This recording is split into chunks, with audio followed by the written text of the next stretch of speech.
যুবক ভাই, তোমাদের কাছেও বলছি, যে কয়জন বসছো বন্ধু, নষ্ট হইও না বাপ। বন্ধু আমার, দোস্ত আমার, তুমি নষ্ট হইও না।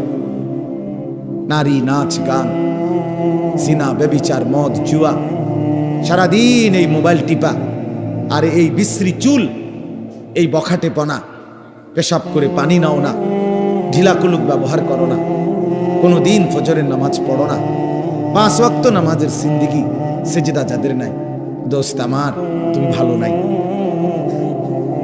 তুমি ভালো নাই। তুমি বহুত আগেই আলোর পথ হারায় ফেলছো, গন্তব্য হারায় ফেলছো, তুমি রাস্তা ভুলে গেছো, রাস্তা ভুলে গেছো, ভুল পথ ধরছো।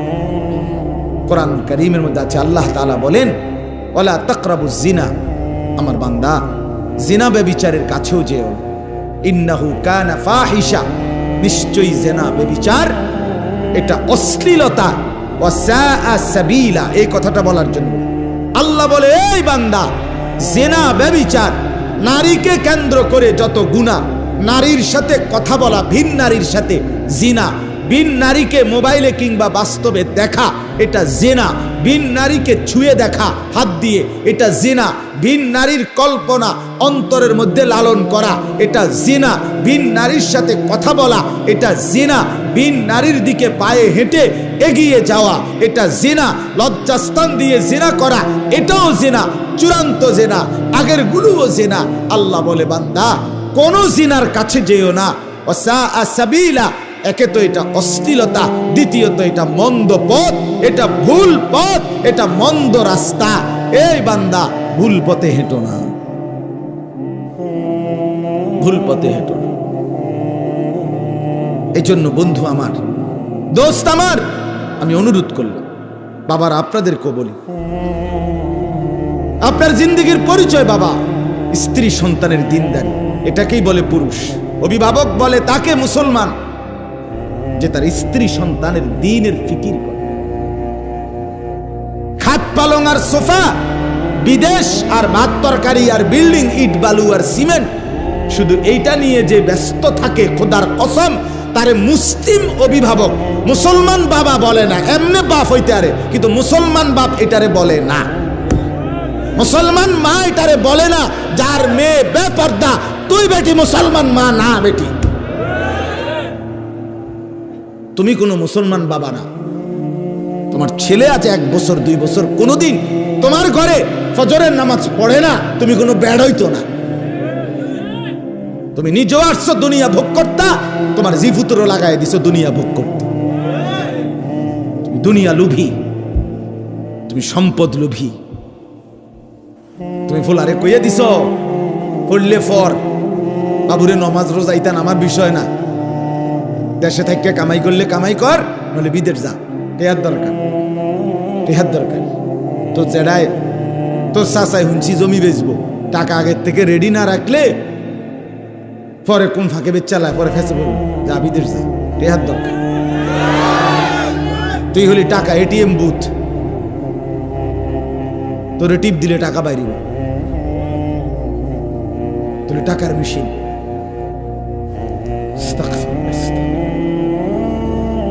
নাহলে একজন মুসলমান বাবা এটা মেনে নিবে কেন? যার ছেলেটা নামাজ পড়ে না, মেয়েটা নামাজ পড়ে না, যার ছেলের বউ পর্দা করে না, মেয়েটা পর্দা করে না,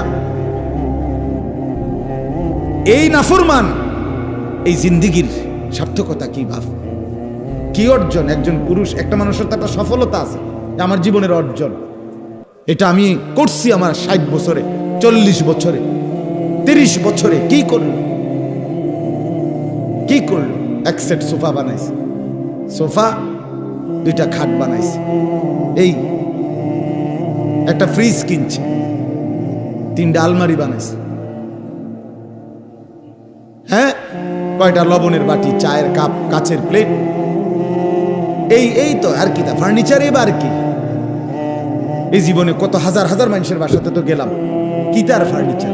সোফা 1 সেট, একটা ডাইনিং টেবিল, 6টা চেয়ার, 2 খাট বা 3টা খাট, বক্স খাট, একটা ফ্রিজ, 2টা আলমারি বা একটা আলমারি, কিছু লবণের বাটি, চায়ের কাপ, কাচের প্লেট। এই তো বাপ, এই তো আর কি তা, এই সামান্য এটুকুর জন্য 60 বছরের হায়াত শেষ। এই সামান্য এটুকু, এই কদ্দুর এই বাত মাসের জন্য, এই কদ্দুর ফার্নিচার আসবাবপত্র গহনার জন্য এত মিথ্যা কথা বলতে হয়, এত টাকা সুদ খাইতে হয়, এত কিস্তি নিতে হয়। আস্তাগফিরুল্লাহ। আমাকে যেতেই হবে কবরে, আমি স্বীকার করি আর না করি, আমি বুঝি আর না বুঝি, আমি মানি আর না মানি, আমাকে মরতেই হবে। হবে কি না বলেন? বলেন না, হবে কি না? সুখের সাগরে যে ভাসতেছে সেও মরে যাবে, দুঃখের সাগরে যে ভাসতেছে সেও মরে যাবে। এটাই বাস্তবতা, এটাই সত্য কথা বাপ। চোখ খোলা রাখলেও মরে যাবেন, চোখ বন্ধ রাখলেও মরে যাবেন। অতএব আখেরাত মৃত্যু পরবর্তী জিন্দিগি, কবর, হাসর, মিজান, ফুলসেরাত, এই পরকালের বিষয়টা, এটা যে দিল থেকে আন্তরিকভাবে মানে বুঝে, তার জন্য আখেরাতের প্রস্তুতির, তার এই অনন্তকালের জিন্দিগির জন্য সবচেয়ে বড় পুঁজি, আখেরাতের সামান সংগ্রহ করার সবচেয়ে শ্রেষ্ঠ মৌসুম, শ্রেষ্ঠ সিজন মাহে রমজান। মাহে রমজান, মাহে রমজান। এই মুহূর্তে আমাদের দিল থেকে প্রস্তুতি নেওয়া উচিত মাহে রমজানের জন্য। যার আখেরাত আছে, যার কলিজার মধ্যে কবর, হাসর, আখেরাত, পরকালের কথা বাস্তবিক অর্থে দিলে আছে। আমাদের অনেক মানুষ ধর্মীয় কিছু কাজকর্ম করে, কিন্তু শুধুই প্রাসঙ্গিক, অর্থাৎ শুধুই সাথে রাখে। মাঝে মধ্যে সুযোগ পাইলে মসজিদে নামাজ পড়ে, মাঝে মধ্যে মন চাইলে সুবিধা মতো কোনো জায়গায় 2, 4, 10 হাজার 20 হাজার টাকা দান সদকা করে। হুজুর, কোনো হুজুর দেখলে 500 টাকা 100 টাকা হাদিয়া দিয়া দেয়। এরকম কিছু কিছু কাজ, কিছু ধর্মীয় ভালো কাজ আপনার, অথবা অল্প কিছু নামাজ রোজা, এটুকুকেই যথেষ্ট মনে করে। এটা আসলে এই ব্যক্তি হলো ওই ব্যক্তি যার দিলের স্বপ্ন কলিজার ভিতরে মূলত হলো দুনিয়া। বাকি এত হুজুর যেহেতু বলে, ঠিক আছে, টুকটাক সুযোগ পাইলে আখেরাতও কম বেশ কিছু রাখলাম, এটা। কিন্তু আসলে মূল উচিত হলো একজন প্রকৃত মুসলমান, তার মূল বৈশিষ্ট্য হলো খোদার কসম, তার সকল কিছুতে 1 নম্বরে প্রাধান্য পাবে শুধুই আখেরাত। মুমিনের প্রাধান্য আখেরাত, মুমিনের প্রথম স্বপ্ন আখেরাত, মুমিনের প্রথম ভালোবাসা আখেরাত, মুমিনের প্রথম প্ল্যান প্রোগ্রাম আখেরাত, পরকাল। পরকাল, আমি ওইখানে স্থায়ী, আমি এখানে ক্ষণিকের, আমি এখানে ক্ষণস্থায়ী। ওয়াল আখিরাতু খায়রুম ওয়া আবকা। আল্লাহ তাআলা বলেন, বান্দা, আখিরাতই উত্তম, আখিরাতই স্থায়ী, দুনিয়া ক্ষণিকের। ওমা হাদিহিল হায়াতুদ দুনিয়া ইল্লা লাহবুন ওয়া লাইব। আল্লাহ তাআলা বলে, বান্দা, দুনিয়ার জীবন আর কিছুই নয়, শুধুই তামাশা, শুধুই খেলাধুলা। ওয়া ইন্নাদ দারাল আখিরাতা লাহিয়াল হায়াওয়ান। কোরআনের আয়াত। আল্লাহ বলে, বান্দা শোনো, আখিরাতের ঘর জান্নাত, সেটাই জীবন, সেটাই বেঁচে থাকা। এটা কোনো বেঁচে থাকা, এটা ক্ষণিকের। আসল বেঁচে থাকা, আসল জীবন মিলবে আখিরাত। কোথায় বলেন না? সত্যি প্রকৃত হায়াত, সার্থক হায়াত, বেঁচে থাকার স্বাদ, বেঁচে থাকার মজা, বেঁচে থাকার তৃপ্তি, উপভোগের মজা আর গ্রহণ করার নিজের কামনা, বাসনা, আকাঙ্ক্ষা, নিজের সমস্ত আবেগ পূরণ করার সর্বশ্রেষ্ঠ জায়গা আল্লাহর জান্নাত, আখিরাত। ওয়ালাকুম ফিহা মা তাশতাহি আনফুসুকুম। আল্লাহ তাআলা বলছে, আখিরাতে, জান্নাতে তোমার মনে যা চাইবে তাই দেয়া। তাহলে যা চাই আমার দিলের সব আকাঙ্ক্ষা পূরণ হবে শুধুই জান্নাত, শুধুই জান্নাত। এই জন্য বাপ, কথাটা বুঝতে শিখেন। একজন শুনলে একজনই শোনেন, একসাথে সবাই বদলায় না, একসাথে সবাই গুরুত্বও দেন। এটাই জিন্দেগি। আপন সন্তান 1 ওয়াক্ত নামাজ পড়ে না, চেহারা দেখলে, চুল দেখলে বোঝা যায় না মানুষের সুরত, মুসলমানের কোনো চিহ্ন। এমন দুঃখজনক দৃশ্য একজন মুসলমান বাবা মেনে নিচ্ছে কিভাবে, মা মেনে নেয় কিভাবে? পাগল হয়ে যাওয়ার কথা ছিল যে আমার জীবনের আর রইল কি তাই, আমার স্ত্রী সন্তানই যদি হয় খোদার নাফরমান, আমার আর কি রইল? রাসূলুল্লাহ সাল্লাল্লাহু আলাইহি ওয়াসাল্লামের হাদিস, যেই পুরুষ, যেই অভিভাবক তার স্ত্রী সন্তানের জন্য অশ্লীলতা, বেহায়াপনা, হারাম, নাপাকি, নাজায়েজ মেনে নেয়, কসম খোদার, নবী বলছে তাকে বলে দাইয়ুস, তার জন্য জান্নাত হারাম।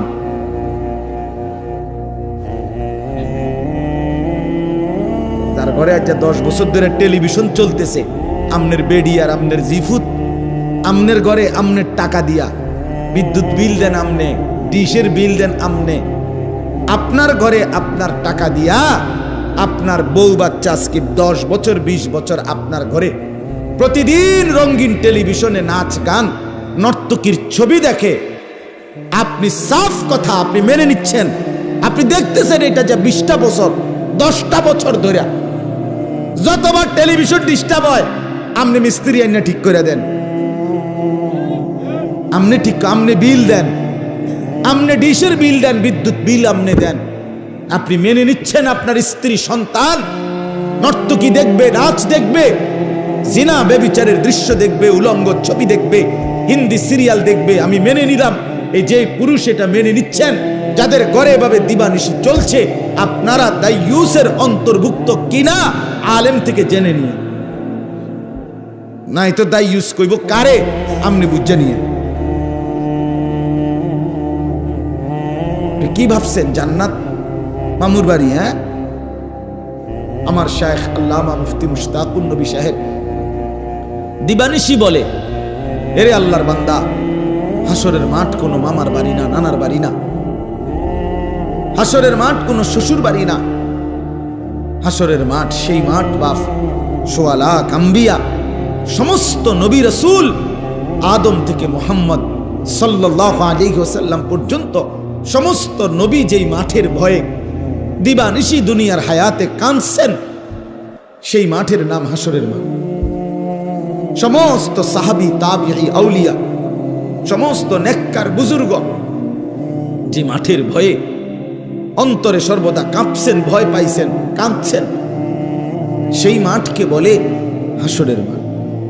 আমরা কিতাবে পড়ছি হযরত আবু বকর সিদ্দিক রাদিয়াল্লাহু তাআলা আনহু ইন্তেকালের পূর্বে মাঝে মাঝে এরকম গাছের পাতা টানতেন, ছিটতেন আর বলতেন, হায় আমি যদি এই গাছ হতাম, আমাকে যদি কেটে ফেলে দিত, লাউ কুনতু শাজারাতান তু'দাদ, আমি যদি গাছ হতাম, আমাকে যদি ফেলে দিত কেউ, আমি যদি পাতা হতাম, আমাকে যদি কেউ ছিঁড়ে ফেলে দিত, আমি যদি হাসরের মাঠে না যাইতাম।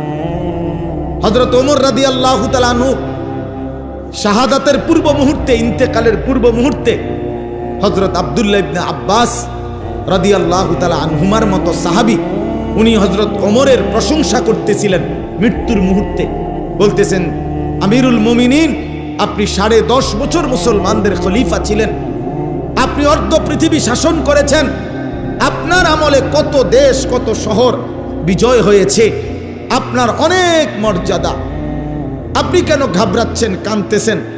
কসম আল্লাহর, আমরা কিতাবে পড়ছি হযরত ওমর রাদিয়াল্লাহু তাআলা আনহু বলছে, ইবনে আব্বাস দোয়া করো, আমার সারা জিন্দেগীর এই মেহনতের বিনিময়ে আল্লাহ যদি কমপক্ষে আমার গুনাহ এবং নেকি বরাবর করেও যদি আমারে ছাইরা দেয়, তাইলেও আমি সন্তুষ্ট। লা আজরা ওয়ালা ভিজরা, হিসাবের মধ্যে যেন একদূর হয় যে আর নেকিও নাই, তবে আর গুনাহও নাই, কমপক্ষে যদি একদূর হয় আমার সারি। ওমরের মতো সাহাবী বলছেন, না আখিরাতটাকে খামখেয়ালি মনে করছেন আপনারা মুরব্বীরা, আপনারা চা দোকানে জিন্দেগি শেষ করে দিচ্ছেন, কি ভাবছেন আসলে আখিরাত? আমি বুঝি না। 60 বছরের বুড়া মানুষ এখনো বিড়ি সিগারেট খায়, আরে এই চাচা আখিরাত কি বুঝলা যে এতটা বছরে? 60 বছরের বুড়া মানুষ এখনো চা দোকানে বসে রঙিন টেলিভিশনে নাচ গান দেখে। আহা চাচা, আপনি কি বুঝলেন চাচা? আজকে এতদিনও আপনি আখিরাত বুঝলেন না? আজকে এত বছর পরেও কবরের ভয় আসলো না। আহা মুসলমান, আর আসবে কোন দিন? আর কে বললে, আর কখন বললে আল্লাহর কোরআনের চাইতে দামি আর কোন কথা বললে আমরা বুঝতাম? কোরআনুল কারীমে আছে, আল্লাহ বলছেন ফাবিআইয়ি হাদিসিন বাদাহু ইউমিনুন। এই যে আল্লাহ বলছে, বান্দা বলো তো এর চাইতে, এটা এই কোরআনকে বলছে আল্লাহ বলছে, আমার বান্দা বলো তো এই কোরআনকে বাদ দিয়ে এটার পরে আর কি বললে, কোন কথাটা বললে ইউমিনুন, তোমরা ঈমান আনতা বান্দা, আমারে বলো না আমি আর কি বললে বিশ্বাস করতে, বলো বান্দা। এই কোরআনের পিছনে আমার বন্ধুর 23 বছরের মেহনত। এই এক কোরআন বুঝায় দিতে গিয়ে আমি আমার বন্ধুর পিঠ থেকে তায়েফের অঝরে রক্ত ঝরিয়েছি। আমার বন্ধুর দান দান শহীদ হয়েছে, জমিন রক্তে ভিজে গেছে। আমার বন্ধু পেটে পাথর বাঁধছে, 3 মাস ঘরের চুলায় আগুন জ্বলে নাই। আমার বন্ধুর চোখের সামনে তার সাহাবীদের লাশ, যুদ্ধের ময়দানে শাহাদাতের লাশ তরফাইছে, রক্তে ভাইসা গেছে। বন্ধু আমার নিজের চোখে দেখছে। এত কষ্ট, এত ত্যাগ, এত তিতিক্ষা, এত কোরবানির বিনিময়ে আমি আল্লাহ তাআলার কি বললে বান্দা বিশ্বাস করতাম? আর কিভাবে বললে বলেন? রাত গভীরে বলেন। আমার এতগুলো কথার অর্থ এটাই, আপনার দিলে শুধু একটু বিবেক জাগানো, একটু নড়ে ওঠেন। এই বাপ, একটু নড়ে ওঠেন, নিজের দিলকে একটাবার প্রশ্ন করেন, আসলে কি? কেন বিড়ি খাচ্ছেন? কেন চা দোকানে নাচ গান দেখেন? ও বাপ, কেন দাড়ি কাটেন? কেন? কারে সুন্দর দেখানোর জন্য? দাড়ি কাটা চেহারা সুন্দর না বাপ। পৃথিবীর কোনো, আমি চ্যালেঞ্জ করলাম, পৃথিবীর কোনো গবেষণায়, কোনো জরিফে, কোনো ইউরোপিয়ান কোনো গবেষক, কোনো ইহুদি খ্রিস্টানের বাচ্চাও আজ পর্যন্ত বলে নাই, পৃথিবীতে কোথাও নাই যে দাড়ি কাটা চেহারা সুন্দর, স্মার্ট। এটা কোন যুক্তিতে, কি কারণে, কোন প্রেক্ষাপটে আমি এটা দেখতে চাই। কারো কাছে যদি থাকে এটার কোনো দলিল নির্ভরযোগ্য যে এই পয়েন্টে আইসা, এই যুক্তিতে আইসা দাড়িওয়ালা সারার চাইতে শেপ চেহারা সুন্দর, আপনি এটার একটা যুক্তি দেখান, আমি কানে ধরে উঠবস করবো। এনে বেটা কানে ধরে বটনি লাগামো বেটা, বলেন।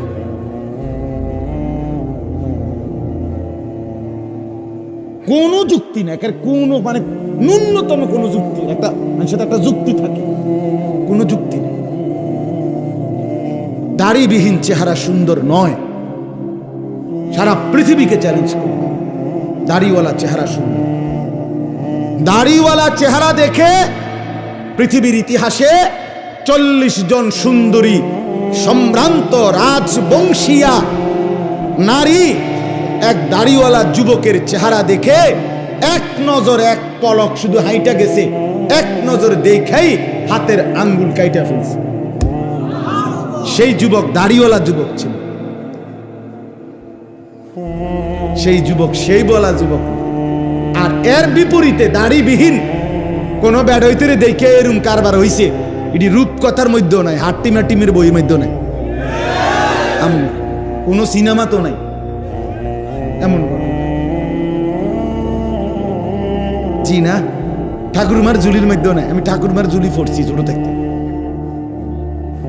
বেহুলা লক্ষিন্দরের গল্প বই পড়ছি, হ্যাঁ, রহিম রুব্বানের কাহিনী পুরাটা পড়ছি। কথা সত্যি কথা।